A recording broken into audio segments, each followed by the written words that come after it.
আল্লাহর হাবিব বলেছেন শেষ জামানায় কিছু ভণ্ড আলেম বের হবে, এরা ফাসিক ফুজ্জারদের চাটুকারিতা করবে।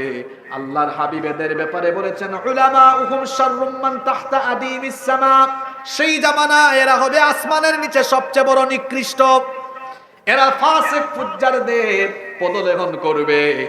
পেট পূজারি আলেম, প্রবৃত্তি পূজারি আলেম, সামান্য পদের জন্য, কিছু পয়সার জন্য অথবা জিলাপি বিরানির জন্য এই সকল লোকেরা ফাসিক ফুজ্জারদের পা চাটামি আরম্ভ করবে।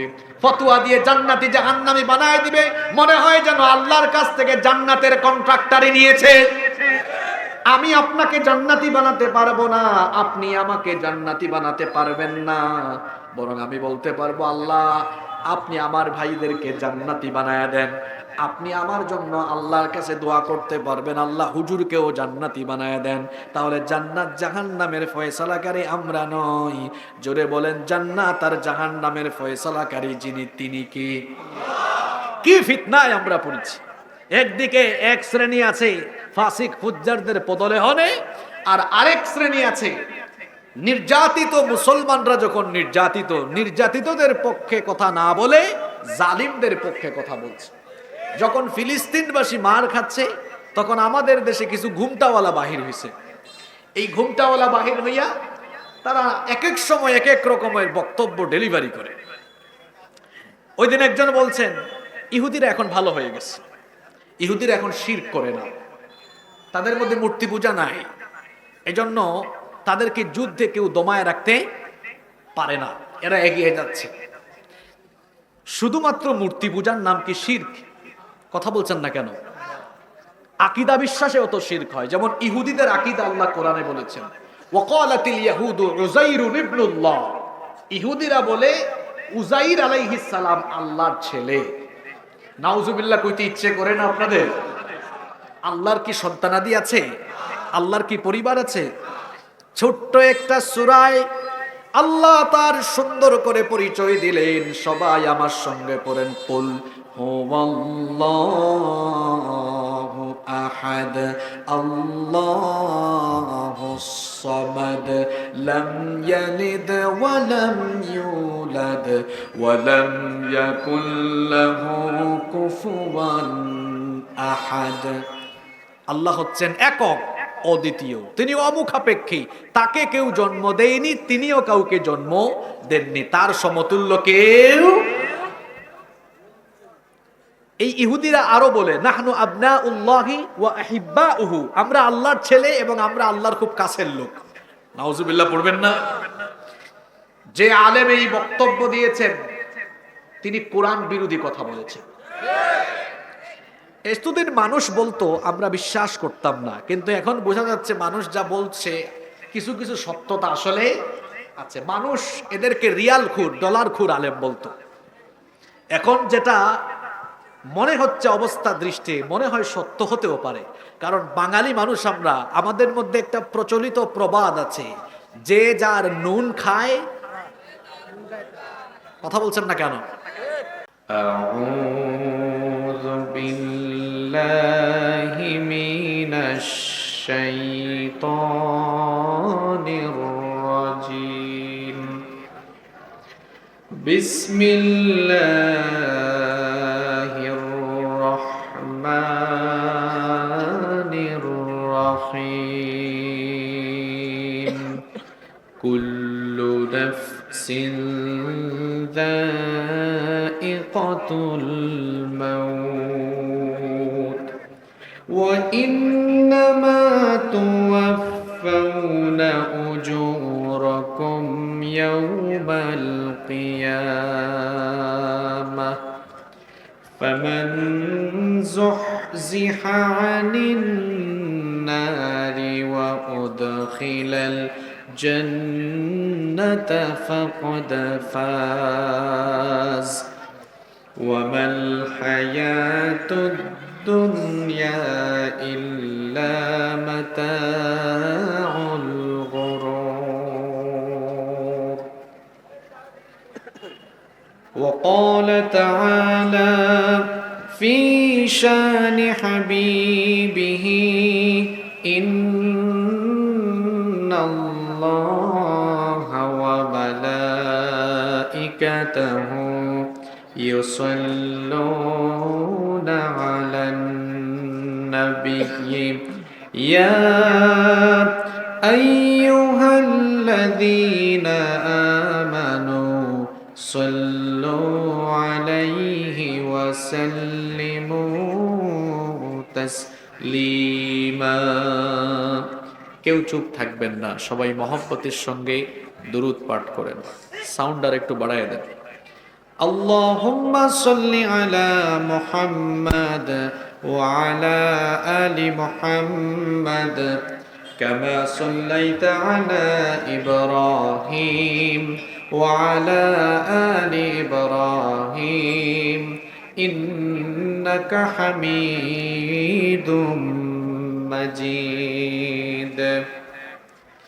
আল্লাহুম্মা বারিক আলা মুহাম্মাদ ওয়া আলা আলি মুহাম্মাদ কামা বারাকতা আলা ইব্রাহিম ওয়া আলা আলি ইব্রাহিম ইন্নাকা হামিদুম মাজিদ।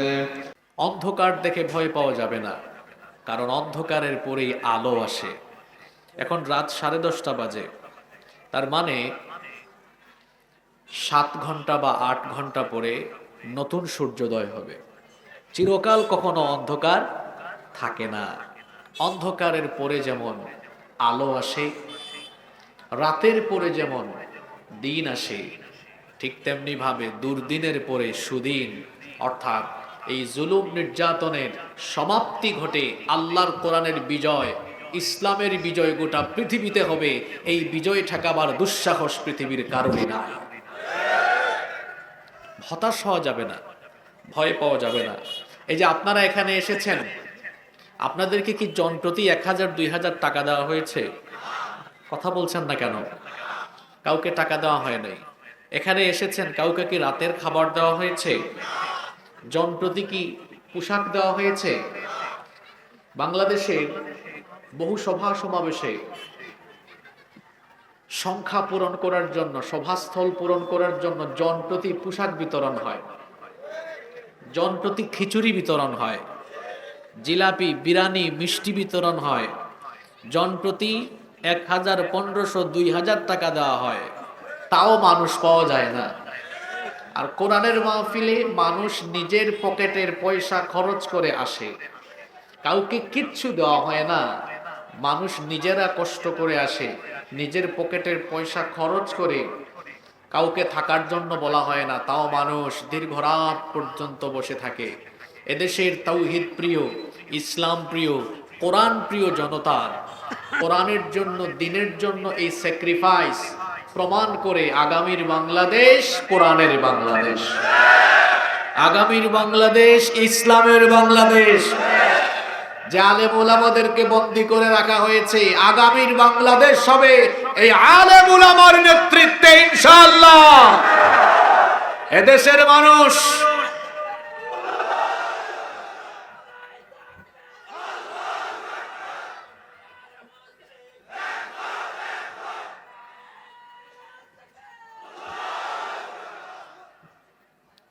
উলামায়ে কেরামকে অনেক ধরনের অপবাদ দেওয়া হয়েছে।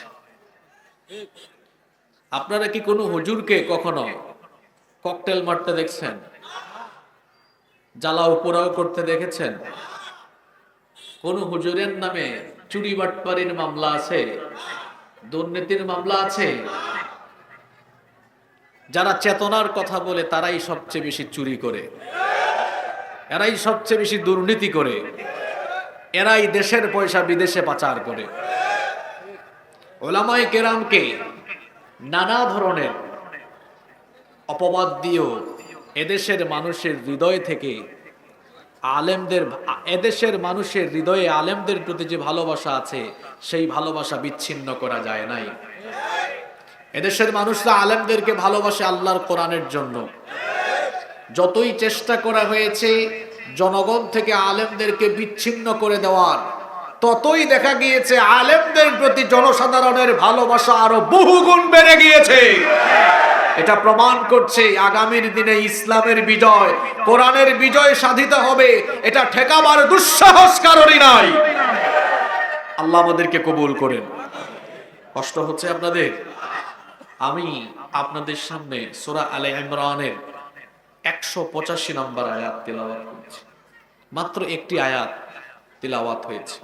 এই আয়াতকে সামনে রেখে আমাদের জীবন গঠনের উদ্দেশ্যে বর্তমান বাস্তবতার আলোকে আমরা আল্লাহর কালাম থেকে তাফসীর শুনবো ইনশাআল্লাহ। চলেন আমরা কথা না বাড়িয়ে শুরু করি। রব্বুল আলামিন এই আয়াতে কারিমায় বলছেন, কুল্লু নাফসিন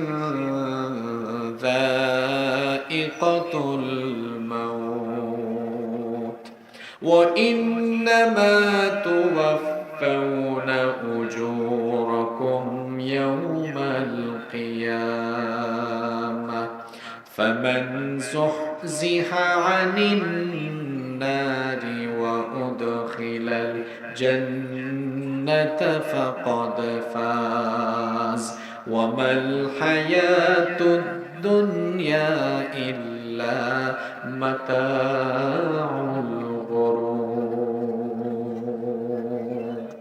আল্লাহ তাআলা বলছেন, কুল্লু নাফসিন যায়িকাতুল মাউত, everyone will take the test of death.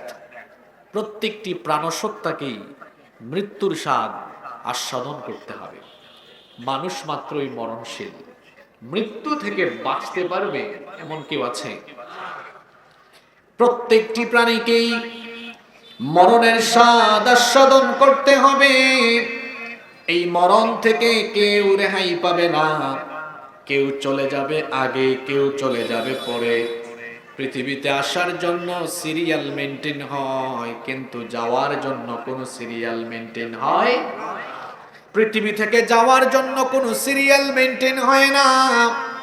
এখানে যাদের বয়স 15, 20 বছর, 25 বছর, তারা যদি মনে করে আমরা বুড়া হব, চুল দাড়ি পাকবে, তারপরে আমরা বিদায় নিব, এমনটা ভাবা যাবে না। কারণ আসার জন্য সিরিয়াল লাগে, যাওয়ার জন্য কোনো সিরিয়াল লাগে না।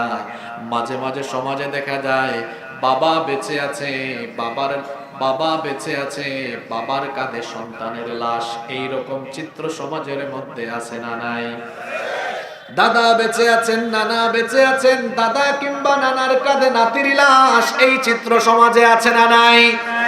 তাহলে বোঝা গেল আসার জন্য সিরিয়াল লাগে, কিন্তু যাওয়ার জন্য কোনো সিরিয়াল লাগে না। হঠাৎ করে আমি আপনি চলে যেতে পারি। এই জন্য এই কথাটা রব্বুল আলামিন কোরআনুল কারীমের ভিন্ন 3টি সূরার ভিন্ন 3টি আয়াতে বললেন, কুল্লু নাফসিন যায়িকাতুল মাউত। আল্লাহ তাআলা বললেন প্রত্যেককেই মরতে হবে। আপনাদের এলাকায় মসজিদ আছে, মসজিদগুলোতে বিভিন্ন সময়ে বহু মানুষের মরণের খবর এলান করা হয়, বহু মানুষের মৃত্যুর খবর ঘোষণা হয়। এমন একটা দিন আসবে যেই দিন আপনার মৃত্যুর খবরও মসজিদের মাইকে ঘোষণা করে দেওয়া হবে। প্রত্যেক দিন কত মানুষের জানাজার খবর আপনি পান। এমন একটা সময় আসবে যখন আপনার জানাজার খবর পেয়ে মানুষ আপনার জানাজা দেওয়ার জন্য চলে আসবে। এই মৃত্যু থেকে কোনো মানুষ, কোনো প্রাণী পালিয়ে বাঁচতে পারবে না। এজন্য রব্বুল আলামিন কোরআনুল কারীমের 4 নম্বর সূরা সূরাতুন নিসা এর 78 নম্বর আয়াতে বড় সুন্দর করে বললেন, আইনামা তাকুনু ইউদরিকুমুল মাউতু ওয়ালাউ কুনতুম ফি বুরুজিম মুশাইয়াদা। যেখানেই থাকো না কেন, মৃত্যু থেকে বাঁচার জন্য তুমি যদি কোনো উঁচু টিলায় গিয়ে অবস্থান নাও, সেখানেও তুমি পলায়ন করে বাঁচতে পারবে না। মৃত্যু তোমার কাছে আসবেই আসবে। আবার কোরআনুল কারীমের 62 নম্বর সূরা সূরাতুল জুমুআ এর 8 নম্বর আয়াতে রব্বুল আলামিন বললেন, কুল ইন্নাল মাউতাল্লাযী তাফিররুনা মিনহু ফাইন্নাহু মুলাকীকুম ثم تردون إلى عالم الغيب والشهادة فينبئكم بما كنتم تعملون আল্লাহ তাআলা বলছেন, হ্যাঁ নবী আপনি বলে দিন, মৃত্যু থেকে তোমরা যতই পালিয়ে বেড়াও, এই মৃত্যু তোমাদের সাথে এসে মুলাকাত করবে। মৃত্যু থেকে পালিয়ে কোনো মানুষ বাঁচতে পারবে না। আর যখন এই মৃত্যুর সময় আসবে, তখন আপনাকে আর এক সেকেন্ডের জন্য ছেড়ে দেওয়া হবে না। এজন্য আল্লাহ বলেছেন, ফাইদা জাআ আজালুহুম লা ইস্তাখিরুনা সাআতান ওয়া লা ইস্তাকদিমুন। যখন নির্ধারিত সেই সময় চলে আসবে, কাল বিলম্ব করা হবে না। আর কোন মানুষের মরণ কোথায় হবে সেটা কেউ জানে না। আপনার মৃত্যু কি আপনার বাড়িতে, নাকি রাস্তাঘাটে অ্যাক্সিডেন্ট করে, নাকি কোনো হাসপাতালে, নাকি অন্য কোথাও হবে সেটা কি আপনি জানেন নাকি? কার মৃত্যু কোথায় সেটা কেউ জানে না। এজন্য রব্বুল আলামিন কোরআনুল কারীমের 31 নম্বর সূরা সূরা লুকমানের 34 নম্বর আয়াতের শেষাংশে বললেন, ওয়া মা তাদরি নাফসুম বিআইয়ি আরদিন তামুতু ইন্নাল্লাহা আলীমুন খাবীর। আল্লাহ তাআলা বলছেন, কেউ জানে না তার মরণ কোথায় হবে। হয়তো আপনার মৃত্যু হাসপাতালে, হয়তো আপনার মৃত্যু রাস্তাঘাটে, হয়তো আপনার মৃত্যু ঘরে, আবার হয়তো আপনার মৃত্যু খারাপ ভাবেও হতে পারে। কার মৃত্যু কিভাবে হবে সেটা আমরা কেউ জানি না। এজন্য মরণটা যেন ভালো হয় সব সময় দোয়া করে আমাদেরকে শিখিয়ে গিয়েছেন মুহাম্মদ। সবাই পড়েন সাল্লাল্লাহু। আল্লাহর নবী সব সময় দোয়া করতেন, আল্লাহুম্মা রযুকনি হুসনাল খাতিমা। আল্লাহ আমার শেষটা যেন ভালো হয়। শেষ ভালো যার, সব ভালো তার। অনেক মানুষ আছে মৃত্যুর কথা মনে রাখে না, যা মন চায় তাই করে। ইসলামের বিরুদ্ধে, কোরআনের বিরুদ্ধে সব সময় লেগেই থাকে। এই রকম যদি ইসলাম বিদ্বেষী মনোভাব থাকে, ফেরাউনের মতো দুনিয়া থেকে জিল্লতির সাথে বিদায় হওয়া লাগবে। পৃথিবীর ফেরাউনদের মৃত্যু কখনো ভালো হয় না। ফেরাউনদের মৃত্যু, নমরুদদের মৃত্যু, দুনিয়ায় এখন কারো নাম ফেরাউন নাই, কারো নাম নমরুদ নাই। কিন্তু ফেরাউন আর নমরুদের মতো চরিত্র লালন করে এই রকম ফেরাউন আর নমরুদের ভাই বোন পৃথিবীতে আসে না নাই? মনে রাখতে হবে, ফেরাউন স্টাইলে, নমরুদ স্টাইলে চলাফেরা করলে মৃত্যুটাও ফেরাউন আর নমরুদের মতো হয়। দুনিয়ার ইতিহাস পর্যালোচনা করলে দেখা যায় এই চরিত্রের যত মানুষ আছে কারোরই মৃত্যু ভালো হয় নাই। এজন্য নবীজি দোয়া করতেন, আমাদেরকেও দোয়া শিখিয়েছেন, সব সময় আল্লাহর কাছে দোয়া করো যেন তোমার মৃত্যুটা সুন্দর হয়। এজন্য আল্লাহর কাছে চাইবেন, আল্লাহ ইজ্জতের হায়াত দাও, আবার ইজ্জতের মৃত্যু দাও। ইজ্জতের হায়াত আর ইজ্জতের মৌত আমরা চাই কি চাই না? এজন্য কোরআনের সাথে, ইসলামের সাথে থাকতে হবে। এই মৃত্যু আমাদের কাছে যে কোনো সময়, যে কোনো অবস্থায় চলে আসতে পারে। আমি আপনি কেউ দুনিয়াতে থাকবো না। এজন্য আল্লাহ এই আয়াতের শুরুতে বললেন, কুল্লু নাফসিন যায়িকাতুল মাউত। প্রত্যেকটি প্রাণসত্তাকেই মরণের স্বাদ আস্বাদন করতে হবে। এখন হোক, পরে হোক। এমনও হতে পারে আগামীকাল সকালে আমার জানাজা, আপনার জানাজা। এটা হওয়াটা কি অস্বাভাবিক? কথা বলছেন না কেন? অস্বাভাবিক। ইমাম শাফিঈ রাহিমাহুল্লাহ এর একটা কবিতা আমার মনে পড়ে গেল। অনেকে ভাবছেন হুজুর আমি মরবো, আমি সুস্থ মানুষ। তিনি খুব সুন্দর কবিতা লিখেছেন, কাম মিন সাহিহিন মাতা গায়রি ইল্লা। তুমি কি দেখো না জগতে কত সুস্থ মানুষ আছে, কারণ ছাড়া হঠাৎ করে মারা যায়। কি বলেন, এরকম আছে না নাই? সেদিন আমার পাশের বাসার এক ছেলে, বয়স মাত্র 18 বছর, দুনিয়া থেকে চলে গিয়েছে। কে কখন চলে যাবে আমরা কেউ জানি? কেউ আমরা জানি না। এই মৃত্যু সবার সামনে, এই মৃত্যু সবাইকে পাকড়াও করবে, এ ব্যাপারে কোনো সন্দেহ। মৃত্যুর মাধ্যমে দুনিয়ার জীবনের পরিসমাপ্তি ঘটবে। পরকালীন জীবন শুরু হবে। দুনিয়ার জীবনের সাথে পরকালীন জীবনের পার্থক্য হলো দুনিয়ার জীবনের শুরু আছে, শেষও আছে, স্টার্টিং আছে, এন্ডিংও আছে, কিন্তু আখিরাত পরকালীন জীবনের শুরু হয়, শেষ আর হয় না। পরকালীন জীবনের শুরু আছে, কোনো শেষ নাই। মৃত্যুর মাধ্যমে দুনিয়ার জিন্দেগির সমাপ্তি ঘটবে, এন্ডিং ঘটবে। এরপরে পরকালীন জীবনে দুনিয়ার জীবনের হিসেব নিকাশ করে তারপরে আপনার কর্মের প্রতিদান দেওয়া হবে। এজন্য আল্লাহ আয়াতের পরের অংশে বললেন, ওয়া ইন্নামা তুওয়াফাউনা উজুরাকুম ইয়াউমাল কিয়ামাহ। এরপরে তোমাদেরকে কিয়ামতের দিবসে তোমাদের কর্মের প্রতিদান দেওয়া হবে। আল্লাহ বিচার করবেন, ফয়সালা করবেন। আল্লাহর বিচার আর আমাদের বিচার কি একরকম নাকি? আল্লাহর বিচার আর আমাদের বিচার একরকম নয়। আমরা যখন বিচার করি, বিচার করার বেলায় আমরা মাঝে মাঝে চেহারার দিকে তাকাইয়া বিচার করি। কি বলেন, এরকম আছে না নাই? একটু প্রভাবশালী হইলে দেখা যায় 7 খুনো মাফ। আমরা বিচারের বেলায় চেহারা দেখে বিচার করি, দল দেখে বিচার করি, প্রভাব প্রতিপত্তি ক্ষমতা দেখে বিচার করি। এই জন্য মাঝে মাঝে দেখা যায় বিচারের নামে অবিচার হয়ে যায়, জুলুম হয়ে যায়।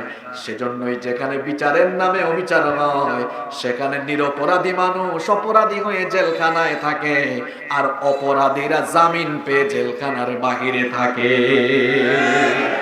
আল্লাহর বিচারটা এরকম নয়।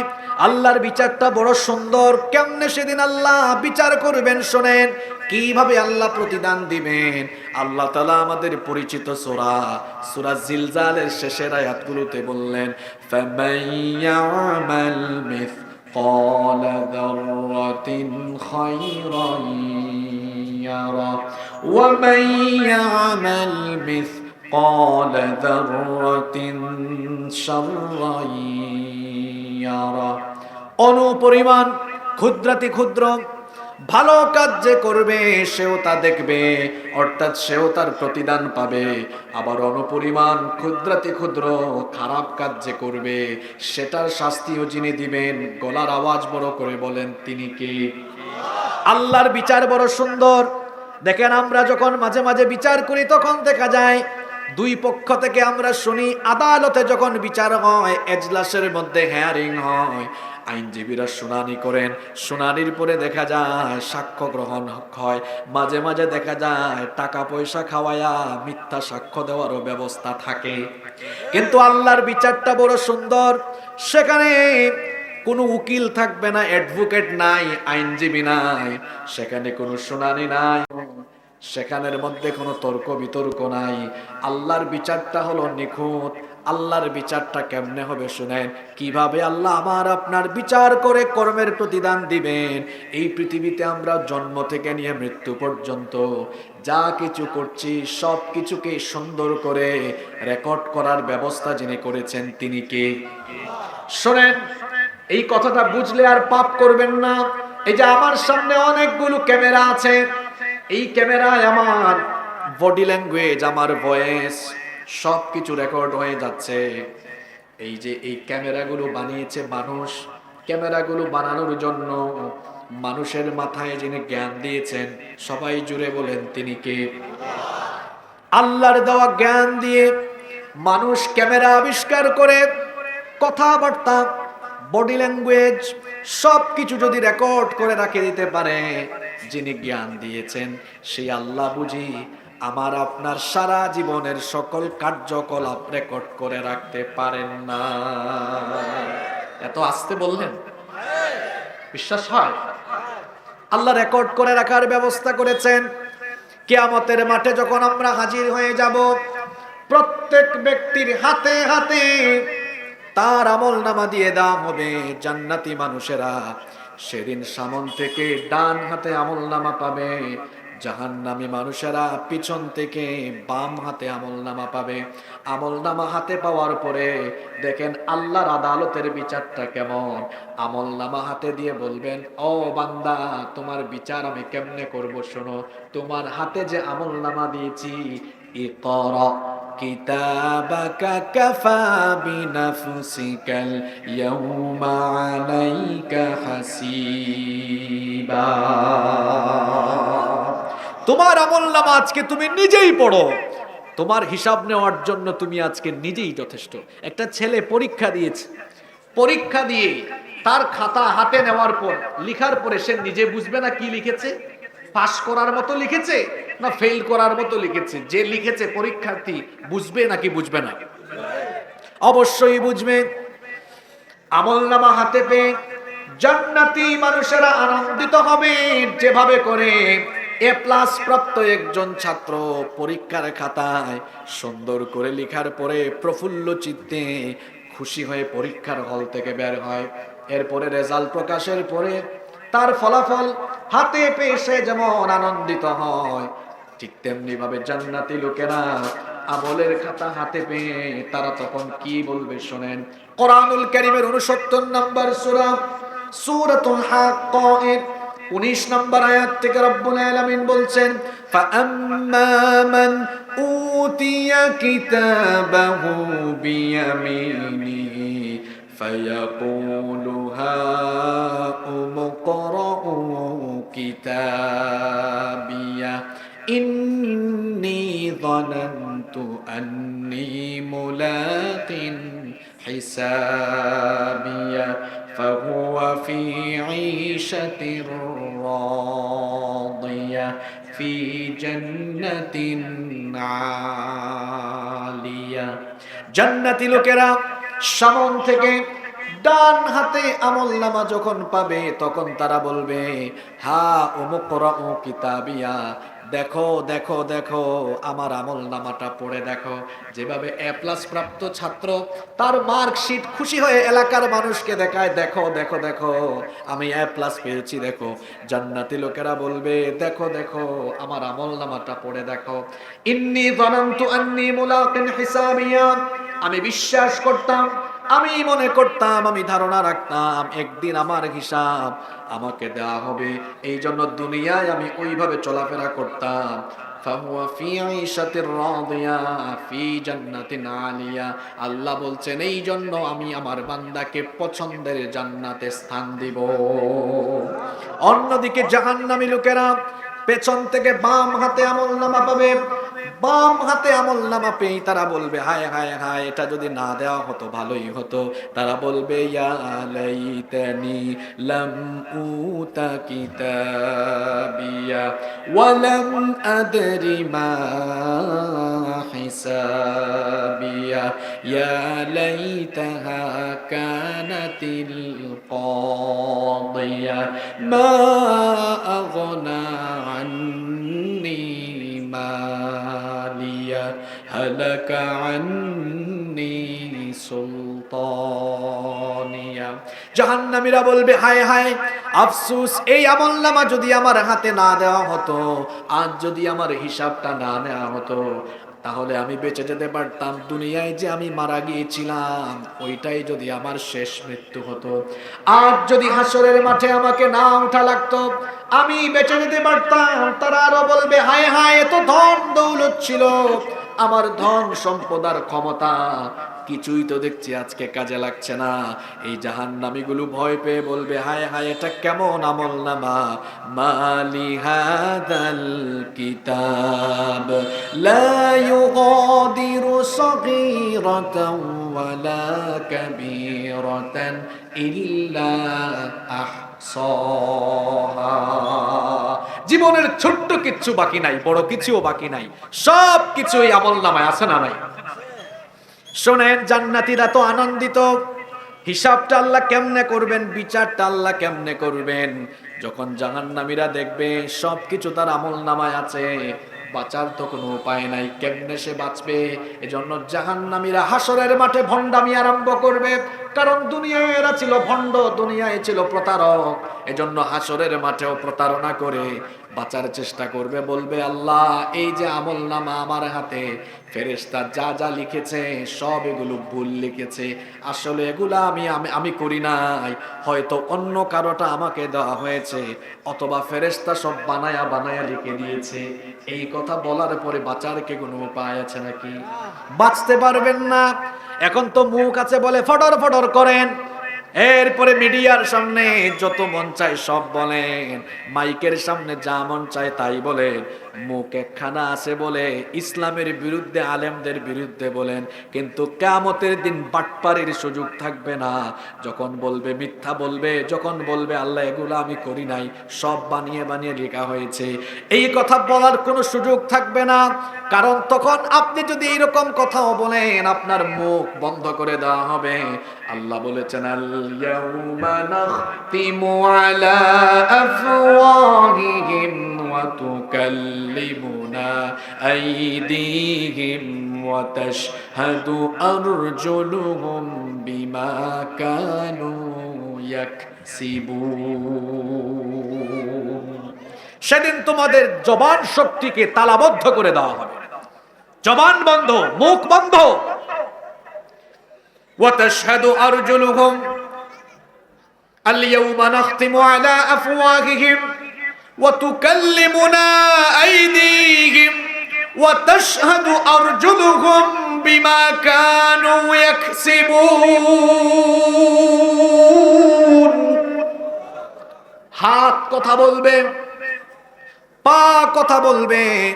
এই হাত দিয়ে আপনি কত আকাম কুকাম করেছেন, এই হাত দিয়ে কত সুদের লেনদেন করেছেন, কত ঘুষের লেনদেন করেছেন, এই হাত দিয়ে লাঠি সুটা হাতে নিয়ে কত দাড়িওয়ালা মানুষ পিটিয়েছেন, এই হাতে কলম ধরে সাংবাদিকতার নামে হলুদ সাংবাদিকতা করে ইসলামের বিরুদ্ধে কোরআনের বিরুদ্ধে লিখেছেন, এই হাত দিয়ে কত মানুষকে অন্যায়ভাবে পিটিয়েছেন, এই হাত দিয়ে কত ভালো মানুষের হাতে হাত করা পরিয়েছেন। হাত সবকিছু ফাঁস করে দিবে কার কাছে?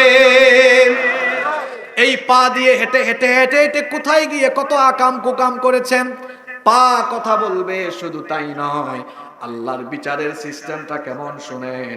আল্লাহ অন্য আয়াতে বলেছেন শাহিদা আলাইহিম সামউহুম ওয়া আবসারুহুম ওয়া জুলুদুহুম বিমা কানু ইয়ামালুন। কান, চক্ষু, এমনকি শরীরের চামড়া পর্যন্ত কথা বলবে। ও আমার যুবক ভাইয়েরা, কান দিয়ে আজে বাজে গান শোনো, আজে বাজে গান শোনো, হেডফোন লাগিয়ে এয়ারপড ঢুকিয়ে আজে বাজে গান শোনো, কেউ জানে না, কেউ শোনে না, কিন্তু এই কান সাক্ষী হয়ে আছে কিয়ামতের দিন। এই কান সব কিছু ফাঁস করে দিবে, যার কাছে গলার আওয়াজ বড় করে বলেন তিনি কে? এই চক্ষু দিয়ে আপনি চোখের মধ্যে চশমা লাগিয়েছেন, কালো চশমা লাগিয়ে কত বাজে জিনিসের দিকে তাকান। ইয়ালামু খাইনাতাল আয়ুনি ওয়া মা তুখফিস সুদূর। চোখের খেয়ানত কেউ না জানলেও যিনি জানেন তিনি কে? আহারে, যারা অন্ধ তারা তো চোখে দেখে না, তারা আমাদের চেয়ে একদিক থেকে ভালো, কারণ আমাদের চক্ষু আছে, গুনাহ করার সুযোগ আছে। যার চোখে আলো নাই তার গুনাহ করারও কোনো সুযোগ, কিন্তু আপনার চক্ষু আছে, জিনা করার সুযোগ আছে, বাজে জিনিস দেখার সুযোগ আছে। এই চক্ষু আল্লাহর কাছে সবকিছু ফাঁস করে দিবে। শুধু তাই নয়, এই যে আমার বোনেরা আজকে মাহফিলে এসেছেন, শোনেন, আপনাদেরও তো বোন আছে, মা আছে, স্ত্রী আছেন, তাদেরকে পর্দার কথা বলবেন। কারণ যে এই সুন্দর চামড়া, এই সুন্দর চামড়া যদি আপনি পরপুরুষকে দেখান, কিয়ামতের দিন আপনার এই চামড়া আপনার বিরুদ্ধে সাক্ষ্য দিবে কার কাছে? আল্লাহর কাছে সাক্ষ্য দিবে। আমার বোনদেরকে বলছি শোনেন, যে চামড়ার মধ্যে আশকারা মাস্কারা ঢলাঢলি করেন, যে চামড়ার মধ্যে মেকআপ মেরে পরপুরুষকে দেখান, এই চামড়া কিয়ামতের দিন আপনার বিরুদ্ধে কথা বলবে। কারণ চামড়াকে কথা বলার জন্য হুকুম যিনি করবেন তিনি কে? আস্তে বলবেন না, জোরে বলেন, তিনি কে? এইভাবে আল্লাহ বিচার করবেন। বিচার করার পরে যার যার অবস্থান অনুযায়ী আল্লাহ যাকে জান্নাতে যাওয়ার তাকে জান্নাত দিবেন, জান্নাত জাহান্নামের ফয়সালা আল্লাহ তাআলা করবেন। কিন্তু এখন দেখা যায় আল্লাহর দায়িত্ব আমাদের দেশের অনেকে নিয়ে নিয়েছে, ইচ্ছা মতো জান্নাত বন্টন করে দেয়। এই রকম পাবলিক আছে না নাই? দাজ্জাল আখিরি জামানায় আসবে। দাজ্জাল নামের অর্থ হলো ভণ্ড, দাজ্জাল নামের অর্থ হলো প্রতারক। দাজ্জালের ফুল নেম কি? দাজ্জালের ফুল নেম হলো মাসিহুদ দাজ্জাল। মাসিহ, মাসিহ মানে কি? মাসিহ শব্দটি মাসহন মূল ধাতু থেকে নিষ্পন্ন হয়েছে। আপনারা শুনতে পাচ্ছেন? কথা বলবেন না, ভালো করে শুনেন, সামনে অনেক তথ্য দিব আপনাদেরকে ইনশাআল্লাহ। কথা বলবেন না, শোনেন। বর্তমান বাস্তবতাকে সামনে রেখে অনেক তথ্য দিব, আপনারা সহযোগিতা করতে হবে, করবেন তো? দাজ্জালের ফুল নেম হলো মাসিহুদ দাজ্জাল। মাসিহ এই শব্দটি মাসহন থেকে এসেছে। আপনারা যখন অজু করেন সকল অঙ্গ ধৌত করেন, কিন্তু একটা অঙ্গ কি করতে হয়? জোরে বলেন না, মাসিহ করতে হয়। মাসিহ মানে হলো মুছে দেওয়া। ঈসা আলাইহিস সালামের নাম হচ্ছে মাসিহ ইবনে মারইয়াম। ঈসা আলাইহিস সালামকে মাসিহ বলা হয় কেন? কারণ তাকে আল্লাহ মুজিজা দিয়েছিলেন। তিনি যখন কোনো অন্ধ ব্যক্তির চোখের উপরে মুছে দিতেন, আল্লাহ ওই ব্যক্তির চোখের আলো ফিরাইয়া দিতেন। আবার ঈসা আলাইহিস সালামকে মাসিহ বলা হয় এই কারণে, তিনি কোনো কুষ্ঠরোগীর গায়ে হাত বুলাইয়া দিলে, একটু কমায় দেন, কোনো কুষ্ঠরোগীর গায়ে হাত বুলাইয়া দিলে ওই ব্যক্তির কুষ্ঠরোগ আল্লাহ ভালো করে দিতেন। সুবহানাল্লাহ। দাজ্জালকে মাসিহ বলা হয় কেন? কারণ দাজ্জালের একটা চক্ষু মুছে দেওয়া থাকবে, এক চোখা কানা দাজ্জাল, এজন্য তাকে বলা হয় কি? মাসিহ। আবার মাসিহ শব্দের আরেকটা অর্থ হলো, কামুস আরবি অভিধানে এসেছে, মাসিহ শব্দের আরেকটা অর্থ হলো ভূপৃষ্ঠে বিচরণকারী। দাজ্জাল মক্কা মদিনা ছাড়া গোটা পৃথিবী ঘুরে বেড়াবে আর মানুষের মধ্যে ফিতনা লাগাবে, এই জন্য তার নাম মাসিহ। আবার দাজ্জাল আরবি শব্দের অর্থ হলো ভণ্ড, ধোঁকাবাজ, প্রতারক। দাজ্জাল হলো মহাভণ্ড, দাজ্জাল হলো মহা প্রতারক। এই দাজ্জালের এক চোখ থাকবে কানা, কপালের মাঝখানে লেখা থাকবে কাফের। দাজ্জালের এক হাতে থাকবে জান্নাত আর এক হাতে জাহান্নাম। তবে ওইটা আসল না নকল? জুড়ে বলতে হবে, আসল না নকল? দাজ্জালও এসে আখিরি জামানায় মানুষকে বলবে আমার উপর ঈমান আনো, আমি তোমাকে জান্নাত দিব। আর ঈমান না আনলে এই যে জাহান্নাম, জাহান্নামের আগুনে দিয়ে দিব। আল্লাহর নবী বলেছেন, দাজ্জালের জামানায় যদি তোমরা থাকো তাহলে দাজ্জালের ভয়ে ঈমান হারা হইও না, প্রয়োজনে দাজ্জালের আগুনে ঝাঁপ দিও। ঝাঁপ দেওয়ার পরে দেখবা ওইটা আসলে আগুন নয়, ওইটা হলো জান্নাতের ফুল বাগান।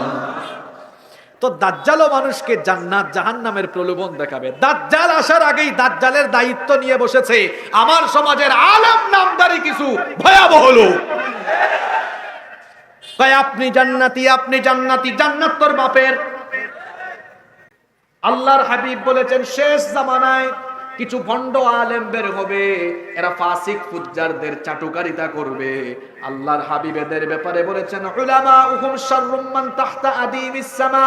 সেই জামানা এরা হবে আসমানের নিচে সবচেয়ে বড় নিকৃষ্ট। এরা ফাসিক ফুজ্জারদের পদলেহন করবে। পেট পূজারি আলেম, প্রবৃত্তি পূজারি আলেম, সামান্য পদের জন্য, কিছু পয়সার জন্য অথবা জিলাপি বিরানির জন্য এই সকল লোকেরা ফাসিক ফুজ্জারদের পা চাটামি আরম্ভ করবে। ফতোয়া দিয়ে জান্নাতি জাহান্নামী বানায় দিবে। মনে হয় যেন আল্লাহর কাছ থেকে জান্নাতের কন্ট্রাক্টরই নিয়েছে। আমি আপনাকে জান্নাতি বানাতে পারবো না, আপনি আমাকে জান্নাতি বানাতে পারবেন না। বরং আমি বলতে পারবো, আল্লাহ আপনি আমার ভাইদেরকে জান্নাতি বানায় দেন। আপনি আমার জন্য আল্লাহর কাছে দোয়া করতে পারবেন, আল্লাহ হুজুরকেও জান্নাতি বানায় দেন। তাহলে জান্নাত জাহান্নামের ফয়সালাকারী আমরা নই। জোরে বলেন, জান্নাত আর জাহান্নামের ফয়সালাকারী যিনি, তিনি কি? কি ফিতনায় আমরা পড়েছি। একদিকে এক শ্রেণী আছে ফাসিক ফুজ্জারদের পদলেহনে, আর আরেক শ্রেণী আছে নির্যাতিত মুসলমানরা যখন নির্যাতিত, নির্যাতিতদের পক্ষে কথা না বলে জালিমদের পক্ষে কথা বলছে। যখন ফিলিস্তিনবাসী মার খাচ্ছে, তখন আমাদের দেশে কিছু ঘুমটাওয়ালা বাহির হয়েছে। এই ঘুমটাওয়ালা বাহির হইয়া তারা এক এক সময় এক এক রকমের বক্তব্য ডেলিভারি করে। ওই দিন একজন বলছেন ইহুদিরা এখন ভালো হয়ে গেছে, ইহুদিরা এখন শিরক করে না, তাদের মধ্যে মূর্তি পূজা নাই, এজন্য তাদেরকে যুদ্ধে কেউ দমায় রাখতে পারে না, এরা এগিয়ে যাচ্ছে। শুধুমাত্র মূর্তি পূজার নাম কি শিরক? কথা বলছেন না কেন? আকীদা বিশ্বাসেও তো শিরক হয়। যেমন ইহুদিদের আকীদা আল্লাহ কোরআনে বলেছেন ওয়াকালাতিল ইয়াহুদু উযাইরুন ইবনুল্লাহ। ইহুদিরা বলে উযাইর আলাইহিস সালাম আল্লাহর ছেলে। নাউজুবিল্লাহ কইতে ইচ্ছে করে না আপনাদের? আল্লাহর কি সন্তানাদি আছে? আল্লাহর কি পরিবার আছে? ছোট্ট একটা সূরায় আল্লাহ তার সুন্দর করে পরিচয় দিলেন। সবাই আমার সঙ্গে পড়েন, কুল হুয়াল্লাহু আহাদ আল্লাহুস সামাদ লাম ইয়ালিদ ওয়া লাম ইউলাদ ওয়া লাম ইয়াকুল লাহু কুফুয়ান আহাদ। আল্লাহ হচ্ছেন একক, অদ্বিতীয়, তিনি অমুখাপেক্ষী, তাকে কেউ জন্ম দেয়নি, তিনিও কাউকে জন্ম দেননি, তার সমতুল্য কেউ। এই ইহুদিরা আরো বলে নাহনু আবনাউল্লাহি ওয়া আহিব্বাউহু, আমরা আল্লাহর ছেলে এবং আমরা আল্লাহর খুব কাছের লোক। নাউজুবিল্লাহ পড়বেন না? যে আলেম এই বক্তব্য দিয়েছেন তিনি কোরআন বিরোধী কথা বলেছেন। এতদিন মানুষ বলতো আমরা বিশ্বাস করতাম না, কিন্তু এখন বোঝা যাচ্ছে মানুষ যা বলছে কিছু কিছু সত্যতা আসলে আছে। মানুষ এদেরকে রিয়াল খুর, ডলার খুর আলেম বলতো। এখন যেটা মনে হচ্ছে অবস্থা দৃষ্টি মনে হয় সত্য হতেও পারে, কারণ বাঙালি মানুষ আমরা, আমাদের মধ্যে একটা প্রচলিত প্রবাদ আছে, যে যার নুন খায়। কথা বলছেন না কেন? আপনারা নুন বুঝেন তো? নুন কি? লবণ। আপনাদের লালমনিরহাটের ভাষা খুব সুন্দর শুদ্ধ ভাষা। তো এটা একটা প্রবাদ, বাংলাদেশি মানুষ বলে অনেক সময়, যে যার নুন খায় সে তার। তো ওই শায়েক, ঘুমটাওয়ালা শায়েককে বলবো, আপনি মজলুমদের পক্ষে কথা না বলে, ইহুদিরা যে অসভ্য, এরা যে বর্বর, এরা যে মুশরিক, আপনাদের কারো সন্দেহ আছে? আপনি এদের গুণ গাইতেছেন কেন? তাহলে আমাদের প্রশ্ন হলো, আপনি এই ইহুদিদের গুণগান গাচ্ছেন, তার মানে মনে হচ্ছে এই ইহুদিদের 1-2 কেজি নাই হোক, 1-2 কেজি হতে পারে, অথবা তবে যেভাবে বক্তব্য দিচ্ছেন মনে হচ্ছে না 1-2 কেজি, মনে হচ্ছে বস্তার পর বস্তা, টনের উপর টন আপনি নুন খেয়েছেন বলে তাদের গুণ গাচ্ছেন। এদের এই সকল বক্তব্যের মাধ্যমে প্রমাণিত হচ্ছে এই সকল লোকেরা সত্যের উপরে প্রতিষ্ঠিত নয়। এদের বক্তব্য আমি শুনেছি, তারা বলছে ইহুদিদের সাথে লড়া মানে হচ্ছে সুইসাইড করা, তাদের কাছে অস্ত্র শস্ত্র সব আছে। এগুলো কোরআন বিরোধী কথা, কারণ ইসলামের প্রথম যুদ্ধ, বদরের যুদ্ধ, মুসলমানদের অস্ত্র বেশি ছিল? কথা বলছেন না কেন? অস্ত্র বেশি ছিল, সৈন্য বেশি ছিল, সৈন্য কাফের বেশি, অস্ত্র তাদের বেশি, কিন্তু ইমানদারদের সবচেয়ে বড় অস্ত্র ছিল ইমান। ইমান নিয়ে ময়দানে টিকে ছিল বলে ইমানদারদেরকে আল্লাহ বিজয় দিয়েছেন। এই সকল লোকেরা সহিহ আকীদার নামে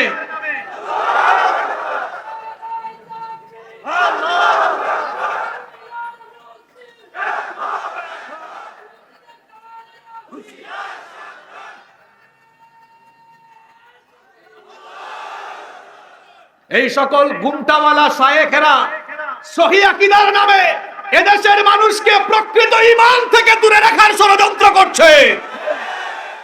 এদের কিছু অন্ধ অনুসারী আছে, অনেক যুবকরা আছে। অন্ধ অনুসরণ ভালো নয় ভাই। আমরা বিভিন্ন মাহফিলে গেলে কিছু যুবকরা এসে বলে, হুজুর আমি আপনার পাগলা ফ্যান, আমি আপনার খুব পাগল। আমরা তখন বলি এত পাগল হইয়েন না। হাসিবুর রহমান যতদিন কোরআন হাদিস থেকে সত্য কথা বলবে ততদিন হাসিবুর রহমানের কথা শুনবেন। যেদিন থেকে হাসিবুর রহমান মুসলিম উম্মার প্রতি দরদ নিয়ে কথা বলবে না, কোরআন সুন্নাহ বহির্ভূত কথা বলবে, হাসিবুর রহমানকে ঘৃণা করবেন, তখন আল্লাহর সন্তুষ্টির জন্য। প্রকৃত ঈমানদার হচ্ছে সে মান আহাব্বা লিল্লাহ ওয়া আবগাদা লিল্লাহ, কাউকে ভালোবাসবে আল্লাহর সন্তুষ্টির জন্য, আবার কাউকে ঘৃণাও করবে আল্লাহর সন্তুষ্টির জন্য। পরিষ্কার ভাবে বলে দিচ্ছি, বাংলাদেশের মুসলমানদেরকে, নির্যাতিত এই মুসলমানদের পক্ষে কথা না বলে ইহুদিদের নুন খেয়ে ইহুদিদের গুণ গাচ্ছে যে সকল ঘুমটাওয়ালা শায়েখেরা, আল্লাহকে সন্তুষ্ট করার জন্য ওই সকল ঘুমটাওয়ালা শায়েখদের সাথে সম্পর্ক ছিন্ন করতে হবে। যদি সম্পর্ক ছিন্ন না করো যুবক, তাহলে বুঝবো তোমার অন্তরের ভেতরে যা ঢুকেছে, আসলে তুমিও আসলে ইহুদিদের দিকে আস্তে আস্তে ইহুদিদের প্রতি তোমার অন্তর দুর্বল হয়ে যাচ্ছে।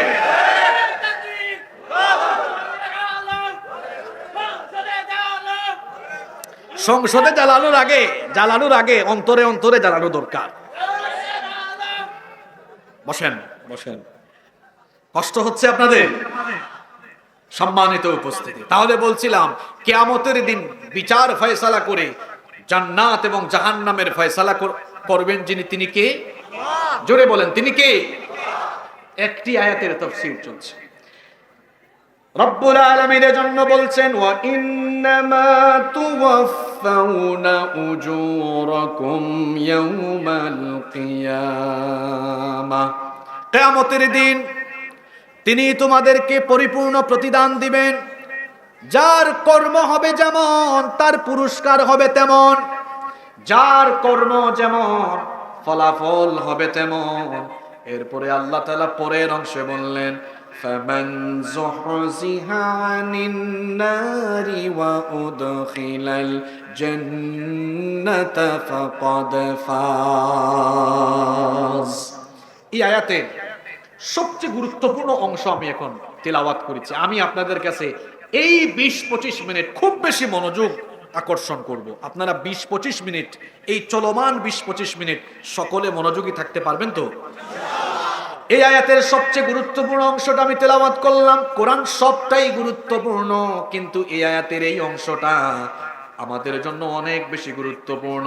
আল্লাহ তাআলা বললেন ফামান যুহজিহা আনিন নারি ওয়া উদখিলাল জান্নাতা ফাকাদ ফাজ। অতএব যে ব্যক্তিকে জাহান্নামের আগুন থেকে বাঁচিয়ে দিয়ে জান্নাতে প্রবেশের অনুমতি দেওয়া হবে, ফাকাদ ফাজ, সেই ব্যক্তি সাকসেসফুল, সেই ব্যক্তি সফল কাম হলো। সুবহানাল্লাহ। তাহলে মানুষের জীবনের প্রকৃত সফলতার কথা এই আয়াতে বলে দেওয়া হয়েছে। আমরা সবাই সফলতা চাই কি চাই না? মানুষের জীবনের মূল সফলতার কথা এই আয়াতে আল্লাহ বলে দিয়েছেন। কোথায় মানুষের জীবনের মূল সফলতা? সফলতা মানে কি? এই আয়াতে আল্লাহ সুন্দর করে বুঝায় দিলেন। আমরা যারা ব্যবসা বাণিজ্য করি, আমরা মনে করি ব্যবসা করে প্রতিষ্ঠিত হওয়া মানেই হলো সফল হওয়া। যারা চাকরি করি, চাকরিতে প্রমোশন নিতে পারলে আমরা মনে করি এটাই সফলতা। যারা রাজনীতি করেন, রাজনীতি করে ক্ষমতায় আসতে পারলে তারা মনে করেন এটাই হলো আমার জীবনের সফলতা। আবার কেউ গাড়ি বাড়ির মালিক হতে পারলে, সম্পদের মালিক হতে পারলে তিনি মনে করেন এটাই হলো বড় সফলতা। কিন্তু গাড়ি বাড়ি নারী সম্পদের মালিক হওয়া এটা মানুষের জীবনের মূল সফলতা নয়। রাজনীতি করে ক্ষমতায় আসতে পারা এটা মানুষের জীবনের মূল সফলতা নয়। চাকরিতে প্রমোশন নিতে পারা এটা মানুষের জীবনের মূল সফলতা নয়। ব্যবসায় প্রতিষ্ঠিত হওয়া এটা মানুষের জীবনের মূল সফলতা নয়। বরং মূল সফলতা হলো আল্লাহর আদালতে হিসাব নিকাশের পরে আল্লাহর কাছ থেকে জান্নাত উপহার পাওয়া, এটাই হলো জীবনের মূল সফলতা। আমরা সবাই জান্নাত চাই কি চাই না? আপনি ব্যবসা করে কোটিপতি হয়ে গেলেন কিন্তু আল্লাহর জান্নাত পেলেন না, এটার নাম সফলতা নয়। আপনি দুনিয়াতে গাড়ি বাড়ি অর্থবিত্তের মালিক হলেন কিন্তু জান্নাত আপনার নসিব হলো না, এটা জীবনের সফলতা নয়। আপনি পার্থিব জীবনের সকল সুখ পেলেন, পার্থিব জীবনে সমৃদ্ধময় জীবন পেলেন, কিন্তু আপনি আখিরাতে জান্নাত পেলেন না, বিচারের দিনে জান্নাত আল্লাহর কাছ থেকে উপহার পেলেন না। এটা আপনার জন্য ব্যর্থতা, এটা আপনার সফলতা নয়। এজন্য আল্লাহ কোরআনে কারিমে বলেছেন ফামান যুহজিহা আনিন নারি ওয়া উদখিলাল জান্নাতা ফাকাদ ফাজ। অতএব যে ব্যক্তিকে জাহান্নাম থেকে মুক্তি দিয়ে জান্নাত দেওয়া হবে সেই ব্যক্তি সফল হলো। এই জান্নাতের মালিক আমরা সবাই হতে চাই কি চাই না? সবাই আমরা জান্নাত চাই তো। এবার আসেন দুনিয়াতে আমরা কিভাবে চললে সেই জান্নাতের মালিক হব। কোরআনের এক আয়াতের তাফসীর আছে অন্য আয়াতে।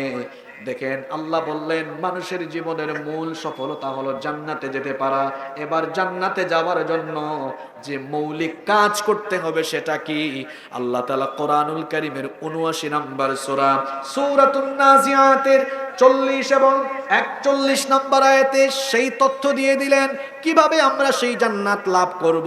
শুনেন এবার, আল্লাহ বলছেন ওয়া আম্মা মান খাফা মাকামা রাব্বিহি ওয়া নাহান নাফসা আনিল হাওয়া ফাইন্নাল জান্নাতা হিয়াল মাওয়া। আল্লাহ তাআলা বলছেন ওয়া আম্মা মান খাফা মাকামা রাব্বিহি ওয়া নাহান নাফসা আনিল হাওয়া, যে ব্যক্তি তার রবের সামনে হাজির হবে, রবের সামনে দাঁড়িয়ে একদিন হিসাব দেওয়া লাগবে, এই ভয় অন্তরে লালন করে আর নফসের প্রবৃত্তি নফসের কামনা বাসনা থেকে নিজেকে হেফাজত করে নফসের গোলাম না হয়ে আল্লাহর ভয়ে আল্লাহর গোলাম হয়, ওই ব্যক্তিকে জান্নাতের অধিবাসী যিনি বানিয়ে দিবেন, গলার আওয়াজ বড় করে বলেন তিনি কে? তাহলে মানুষের জীবনের সবচেয়ে বড় সফলতা হলো জান্নাতে যেতে পারা। আর জান্নাতে যাবে তারা আল্লাহকে ভয় করে যারা। এই কথাটা মনে রাখতে হবে, জান্নাতের মালিক হবে তারা। পরের লাইন বলেন, সবাই বলতে হবে, এটা মুখস্থ করতে হবে। জান্নাতে যাবে তারা আল্লাহকে, আরেকটু জোরে বলতে হবে, পিছন থেকে আওয়াজ পাই না। জান্নাতে যাবে তারা আল্লাহকে। এখন আসেন, আমরা সবাই তো জান্নাত চাই, এবার একটু কষ্ট করে বলেন তো, সবাই আমরা আল্লাহকে ভয় পাই তো? শিওর ভয় পান? এখন আমি কিছু কথা বলবো, রাগ করবেন না তো? আপনারা বললেন হ্যাঁ আমরা জান্নাত চাই, জান্নাতে যাওয়ার জন্য আল্লাহকে ভয় করতে হবে। সবাই বলছেন হুজুর হ্যাঁ আমরা আল্লাহকে ভয় করি। তো আপনারা যদি সত্যি আল্লাহকে ভয় করেন তো ফজরের নামাজে কেন এক কাতার মানুষ হয় না? জোহরে আসরে মাগরিবে এশায় কেন পাওয়া যায় না? আসলে আল্লাহ তাআলাকে আমরা মুখে বলি ভয় করি, কিন্তু প্রকৃতপক্ষে আমরা যে ভয় করি এর কোনো নমুনা দেখা যায়? এজন্য আল্লাহ কি বলছেন শোনেন, কারা নামাজ আদায় করে আর কারা নামাজ ছেড়ে দেয়, আল্লাহ তাআলা বলছেন শোনো, কারা নামাজের সাথে সম্পর্ক রাখে না, আল্লাহ এবার বেনামাজিদের পরিচয় দিচ্ছেন। কারা নামাজের সাথে সম্পর্ক রাখে না শোনেন, কোরআনুল কারীমের 2 নম্বর সূরা সূরাতুল বাকারা এর 45 নম্বর আয়াত থেকে আল্লাহ বলছেন ওয়াস্তাঈনু বিস-সাবরি ওয়াস-সালাহ ওয়া ইন্নাহা লাকাবীরাতুন ইল্লা আলাল খাশিঈন। আল্লাহ বলছেন ধৈর্যওয়ার নামাজ আর ধৈর্যের মাধ্যমে আল্লাহর কাছে চাও। আল্লাহ বলছেন ওয়া ইন্নাহা লাকাবীরাতুন, নিশ্চয়ই এই নামাজ একটা কঠিন কাজ, তবে এক শ্রেণীর মানুষের জন্য এটা কঠিন নয়। কথার উত্তর দিন, আল্লাহ বলেছেন নামাজ হলো সহজ না কঠিন? কঠিন কাজ। এক শ্রেণীর মানুষের জন্য নামাজ আজান হলে আদায় করা সহজ। কয় শ্রেণী? এবার আল্লাহ বলছেন তারা কারা? আল্লাহ বলছেন ইল্লা আলাল খাশিঈন, আমাকে ভয় করে যারা।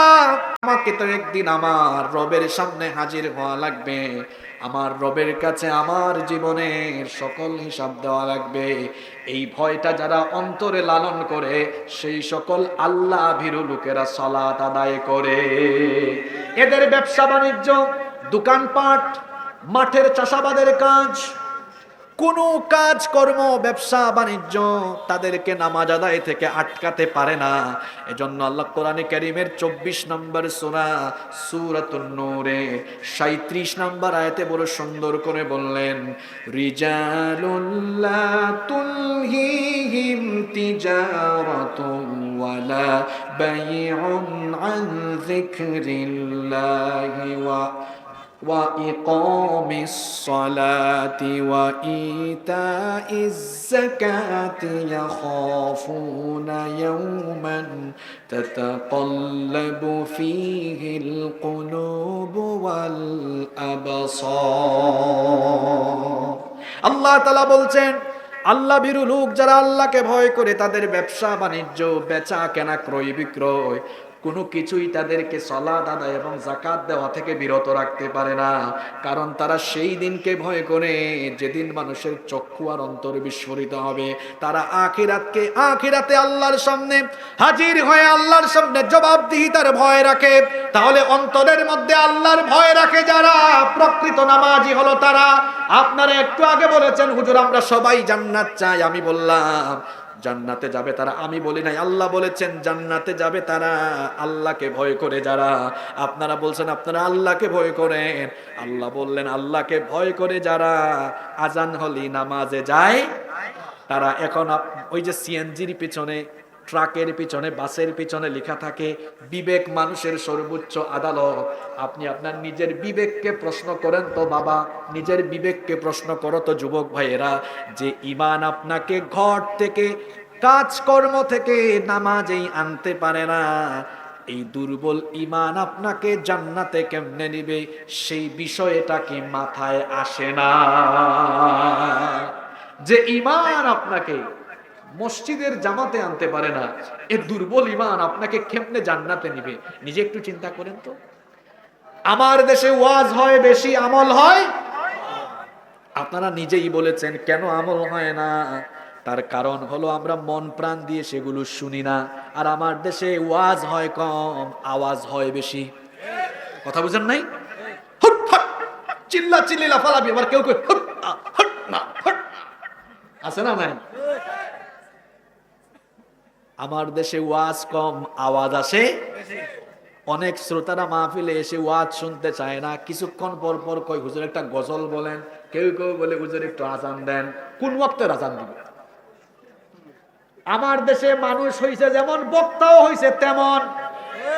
মানুষ এখন বক্তা খুঁজে, আলেম খুঁজে না, ঢাকা থেকে বক্তা খুঁজে আনে। অথচ লালমনিরহাটে বড় বড় মাদ্রাসার বড় বড় শাইখুল হাদিস মুহতামিম আছেন না নাই? মুফাসসির, মুহাদ্দিস, মুফতি, ফকিহ নিজেদের এলাকায় অভাব নাই।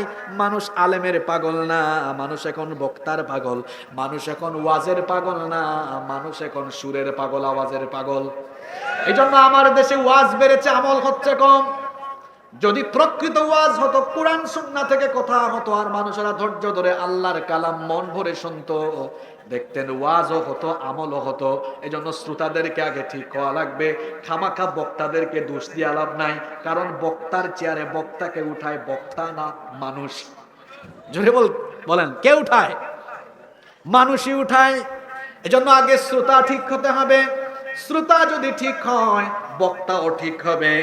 শ্রোতা যদি বলে, আয়োজক কমিটি যদি বলে হুজুর 1 ঘন্টা একদম কোরআন থেকে আমাদেরকে তাফসীর শোনান, কোনো গজল নাই, আজান নাই, চিল্লাচিল্লি লাফালাফি নাই, শুধু কোরআন শোনান, দেখবেন হুজুরও কোরআন বলবে, হাদিস বলবে।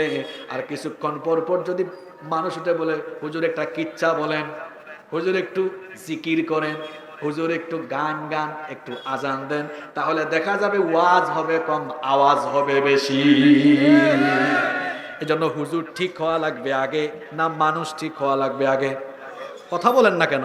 এখন আপনাদের কথা বলতেছি তো আপনাদের মন খারাপ হয়ে গেছে।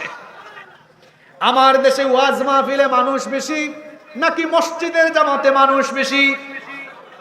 ওয়াজ মাহফিলে মানুষ বেশি, মসজিদের জামাতে মানুষ কম। আমার দেশের মসজিদগুলো মুসল্লির অভাবে হাহাকার করে, মানুষ মসজিদে নাই, নামাজে পাওয়া যায় না।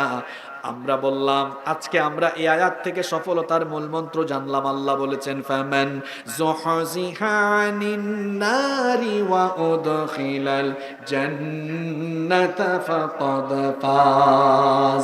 যে ব্যক্তিকে জাহান্নামের আগুন থেকে বাঁচিয়ে জান্নাতে দেওয়া হবে সেই ব্যক্তি সফল। এখন আমরা সবাই সফল হয়ে জান্নাতে যেতে চাই কি চাই না?